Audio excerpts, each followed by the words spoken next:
जब से दिल्ली का शराब घोटाला खुला है और जब से केजरीवाल शराब घोटाले के केस में पकड़े गए, तब से ऐसे ऐसे खुलासे हो चुके हैं कि लोग हैरान हो जाते हैं। लोग पूछते हैं कि ये तो राजनीति बदलने आए थे बॉस, खुद ही इस तरह से बदल जाएंगे, ये तो हमने सोचा ही नहीं था। लेकिन शराब घोटाले में वैसे तो आए दिन नई बातें पता चलती, पर अब केजरीवाल पर ऐसा खुलासा हुआ है जिसे सुनकर कान से धुआं फेंक देगा। केजरीवाल पर ईडी की चार्जशीट में और गंभीर आरोप लग गए हैं। ईडी का आरोप है कि केजरीवाल ने शराब व्यापारियों को धमकाया था। आप सोचिए कैसी कैसी बातें सुननी बची हैं, समझ में नहीं आ रहा है। केजरीवाल पर आरोप लगा रही है ईडी कि भाई ये तो धमका रहे थे। शराब कारोबारियों को रिश्वत देने के लिए मजबूर करने का भी आरोप लग गया है। दिल्ली में रिश्वत नहीं देने पर पंजाब में परेशान करने का आरोप लगा है। बाप रे बाप, सोचिए ये वही केजरीवाल हैं जो राजनीति बदलने आए थे और जिन पर अब शराब घोटाले के आरोप में, केस में ऐसे ऐसे आरोप लग रहे हैं कि हर कोई सुनकर हैरान है। हमने आपको कल ही बताया था कि ईडी की चार्जशीट में केजरीवाल को आरोपी नंबर 37 और आम आदमी पार्टी को आरोपी नंबर 38 बनाया गया है। ईडी ने तो केजरीवाल को शराब घोटाले का किंगपिन भी बताया है और इसके अलावा केजरीवाल पर जो सबसे बड़ी बात चार्जशीट में लिखी है, उसके मुताबिक ईडी का आरोप है कि केजरीवाल रिश्वत लेने में डायरेक्टली इन्वॉल्व थे। आप देखिए कि ईडी की चार्जशीट में केजरीवाल पर आरोप कैसे कैसे लग रहे हैं। कहा जा रहा है कि जब दिल्ली में कुछ होलसेलर्स आम आदमी पार्टी को रिश्वत नहीं दे रहे थे, तो पंजाब के अधिकारियों के जरिए पंजाब में उनके बिजनेस को निशाना बनाया गया। दिल्ली के तीसरे सबसे बड़े होलसेलर महादेव लिकर रिश्वत देने के लिए तैयार नहीं था। इस पर विजय नायर ने पंजाब में एक्साइज अधिकारियों से कहकर झूठे बहाने से पंजाब में उनकी शराब फैक्ट्रियों को बंद करवा दिया, कहा जा रहा है। फिर महादेव शराब का लाइसेंस सरेंडर कराया और उस कारोबार को अपने चुनिंदा होलसेलर्स को आवंटित कर दिया। यह ईडी चार्जशीट में लिख रही है। यानी ईडी के आरोपों के मुताबिक केजरीवाल दिल्ली में शराब कारोबारियों से वसूली करवा रहे थे। बाप रे बाप। और ईडी की चार्जशीट से तो यही आरोप लग रहा है कि अगर यहां रिश्वत नहीं दोगे तो वहां तुमको हम परेशान कर देंगे पंजाब में। बीजेपी भी कह रही है कि केजरीवाल जेल से सरकार नहीं, गैंग चला रहे हैं और अगर नैतिकता है तो इस्तीफा देना चाहिए। सुनिए दिल्ली के सांसद मनोज तिवारी को, फिर बताऊंगा केजरीवाल के एजुकेशन मॉडल की सच्चाई भी आज सामने आ गई है। मैं पहले भी कहा था जेल से गैंग चल सकते हैं, सरकार नहीं, लेकिन उनको गैंग चलाना है।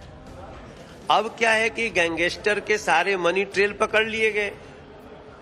पहली बार आदमी तो अरविंद केजरीवाल तो आरोपी बने ही,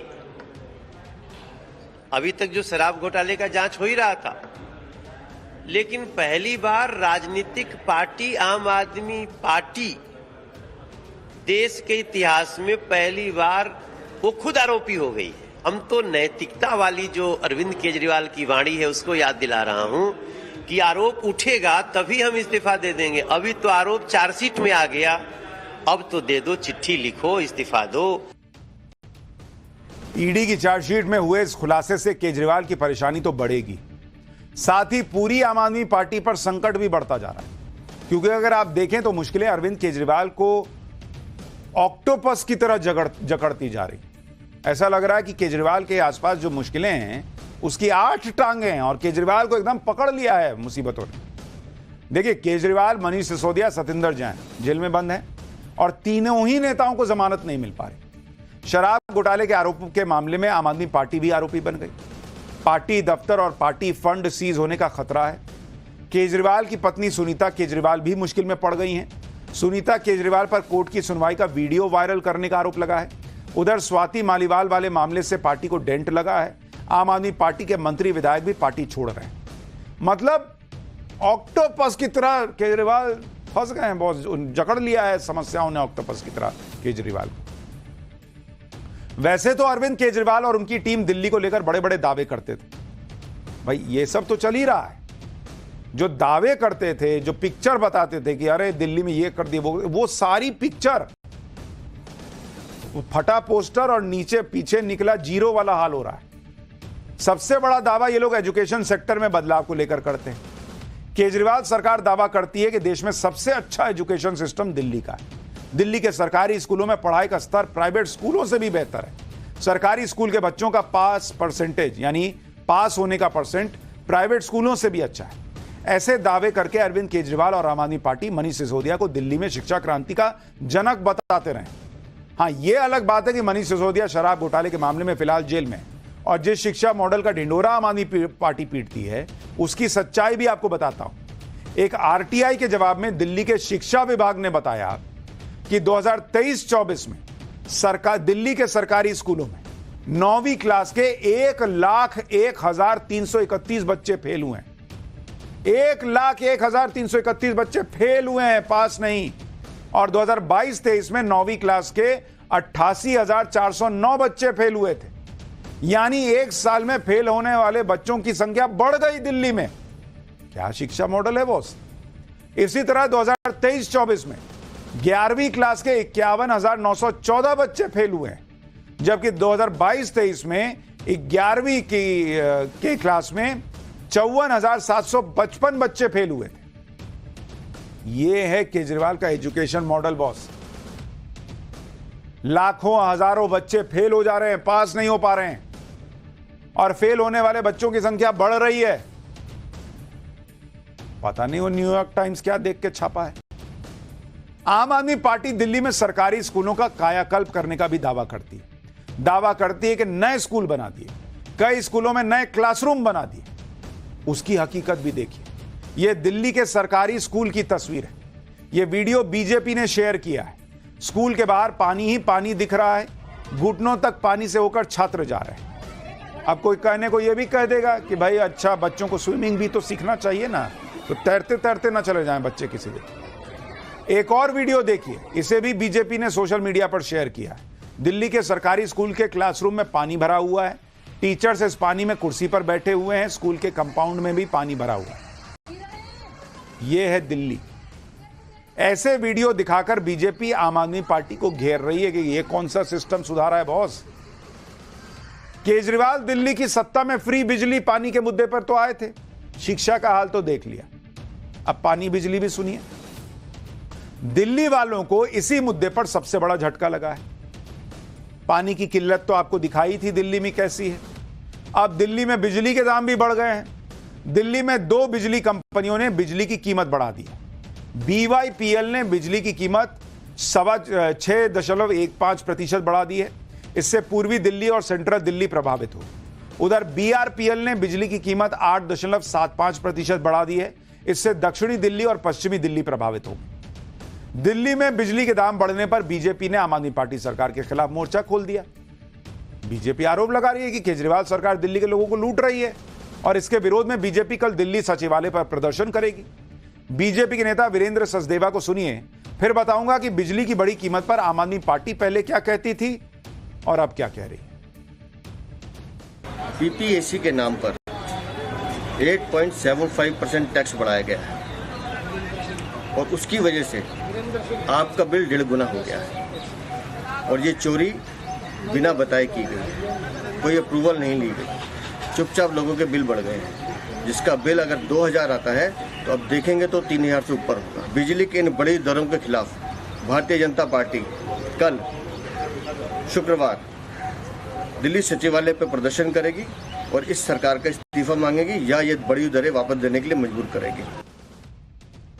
अरविंद केजरीवाल और उनकी सरकार ने जितने यू टर्न मारे हैं उसमें बिजली का मुद्दा भी शामिल है। दिल्ली में महंगी बिजली को लेकर आम आदमी पार्टी का स्टैंड 2012 से लेकर 2024 तक बहुत बदल गया भाई। 2012 में जब केजरीवाल दिल्ली के मुख्यमंत्री नहीं थे, तब कहा करते थे कि दिल्ली सरकार और बिजली कंपनियां मिलकर बिजली के रेट बढ़ाते हैं और भ्रष्टाचार करते हैं। जबकि आज दिल्ली सरकार में मंत्री आतिशी जी कह रही हैं कि बिजली कंपनियों के पास यह प्रावधान है कि वो बिजली के रेट बढ़ा सकती हैं। सुनिए जरा दोनों बयान।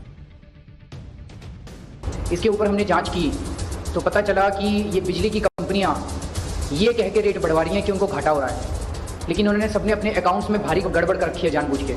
इनको घाटा नहीं हो रहा है, इन सारी कंपनियों को भारी मुनाफा हो रहा है, इन बिजली की कंपनियों को। और इस बात के सबूत हम लोगों के पास आए हैं कि किस तरह से बिजली की कंपनियां सरकार और Delhi electricity regulatory commission DERC के साथ मिलके, ये तीनों मिलके, DERC, दिल्ली सरकार और बिजली की कंपनियां तीनों मिलके भ्रष्टाचार कर रही हैं। डिस्कॉम्स के पास ये प्रावधान होता है कि अगर उन्हें खास करके गर्मियों के मौसम में, क्योंकि बहुत पीक पावर का यूजेज होता है, एक्स्ट्रा पावर खरीदनी पड़े तो वो शॉर्ट टर्म बेसिस पे अप टू 75.5% पीपीएसी बढ़ा सकते हैं उस दौरान में जब उन्होंने महंगी बिजली खरीदी है। ये प्रावधान कोई नया नहीं है, ये प्रावधान पिछले 10 साल से ज़्यादा से ऑलरेडी डीईआरसी द्वारा दिया गया है। ये कहीं पर भी दिल्ली सरकार द्वारा, डीईआरसी द्वारा बिजली के दाम नहीं बढ़ाए गए हैं। देखिए, आपको करंट वो बिजली के दाम बढ़ने से लग रहा है या केजरीवाल जी के बयानों को सुन के लग रहा है, उनकी पार्टी के बयानों को सुन के लग रहा है, ये तो आप ही तय कीजिए। आज बिजली कंपनियों ने जो दाम बढ़ाए हैं उसे एक तरह से आतिशी जस्टिफाई भी कर रही, जबकि केजरीवाल पहले कहा करते थे कि बिजली कंपनियां सरकार के साथ मिलकर भ्रष्टाचार करती थी। गजब पलटी मारे हैं अरविंद केजरीवाल और उनकी पार्टी। केजरीवाल मॉडल में बिजली के साथ साथ पानी भी था, जिसका केजरीवाल बड़े गर्व के साथ प्रचार करते थे। दिल्ली का हाल यह हो गया है कि कभी लोग पानी के लिए तरस जाते हैं, कभी दिल्ली ही पानी में डूब जाती है। अभी 1 महीने पहले तक दिल्ली में भयंकर जल संकट था, लोग बूंद बूंद पानी के लिए तरस रहे। अब दिल्ली का हाल यह है कि बारिश में दिल्ली के कई इलाके पानी में डूब गए हैं। रही सही कसर मुनक नहर टूटने से पूरी हो गई। मुनक नहर जिससे दिल्ली को पानी की सप्लाई होती है वो टूट गई। बवाना के पास मुनक नहर का किनारा करीब 20 फुट तक टूट गया है, जिससे बवाना और जेजे कॉलोनी में पानी भर गया। बवाना में तो लोगों के घरों में पानी भर गया है, लोगों के घरों में रात से खाना नहीं बना है, लोग भूखे हैं, बिजली नहीं आ रही और आरोप है कि दिल्ली सरकार की तरफ से भी कोई राहत नहीं मिल रही। बवाना से ये ग्राउंड रिपोर्ट देखिए, फिर आगे की बात तो बताऊंगा। नॉर्थ दिल्ली के जेजे कॉलोनी के एफ ब्लॉक पर हूँ और तस्वीर देखिए क्या हालत हो चुकी है। दिल्ली की तस्वीर आपके सामने है और ये तस्वीर अपने आप में बयां कर रही है कि इस वक्त जेजे कॉलोनी नॉर्थ दिल्ली या पूरी दिल्ली के आसपास की बात करूं कि क्या हालत है। लाइट नहीं है कॉलोनी में, सब कुछ परेशान हो रहे हैं, घर से बाहर बैठे हम। पानी पानी हो रखा है पूरी कॉलोनी में, पानी। नहर टूटी हुई है, कम से कम 25 फुट पूरी नहर टूटी हुई है। 25 फुट हम देख के आए, नहर पूरी टूटी है, पूरी नहर का पानी कॉलोनी में आ रहा है। मुझे सुबह से बुके हैं, रात से बुके हैं, फैमिली में घर में खाना नहीं बना हुआ। उनसे बोला गया, कह रहे आप लोग अपना देख लो, उसके बाद हम लोग अपना देखेंगे। तो ये प्रशासन का जवाब। जो यहाँ पर लोग रह रहे हैं और मजबूर हैं, वो ना घर से बाहर निकल पा रहे हैं, ना घर के अंदर जा पा रहे हैं और इसी वजह से उन्हें काफी तकलीफें हो रही है काम काज को लेकर। बताया जा रहा है यहाँ पर बिजली भी नहीं है और सबसे बड़ी बात, यहाँ पर प्रशासनिक की टीम कोई भी काम नहीं कर रही है। अब इस पे आतिशी जी से कुछ पूछिएगा तो वो एक एक्सप्लेनेशन दे देंगी। एक्सप्लेन बहुत अच्छा करती हैं कि भाई कह देगी कि पहले भी ऐसा होता था, ये होता था, वो होता था। कहने में क्या जाता है। मुनक नहर टूटने से लोग परेशान हो रहे हैं और इसे लेकर बीजेपी भी दिल्ली सरकार पर हमलावर है। बीजेपी का कहना है कि जब किसी चीज की मरम्मत नहीं होगी, केयर नहीं कीजिएगा तो यही ना होगा। बीजेपी ने कहा कि दिल्ली में या तो पानी नहीं आता है या फिर पानी भर जाता है। सुनिए बीजेपी सांसद मनोज तिवारी। मुनेक नहर आती है जिससे पानी दिया जाता है, उसकी ये घटना अभी हमारे पास थोड़ी देर पहले में पीसी में आने से पहले पता चला है। तो देखिए, जब किसी भी चीज की मरम्मत नहीं होगी, जब किसी चीज का केयर नहीं होगा, तो इसी तरह का समाचार हमको मिलता है। बहरहाल अभी हम लोग अपने स्तर से इसको क्या कर सकते हैं, लेकिन दिल्ली सरकार को इसमें आगे बढ़ना चाहिए और उसको ठीक करना चाहिए, क्योंकि लोग भी बहुत परेशान हैं। या तो पानी खत्म हो जाता है या तो पानी भर जाता है, गाड़ी डूब जाती है।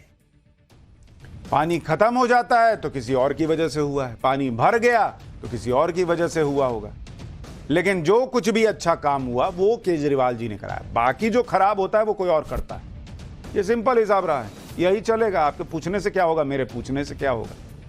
लेकिन केजरीवाल जी शिक्षा, पानी, बिजली तीनों सब्जेक्ट में आज फेल दिख रहे हैं।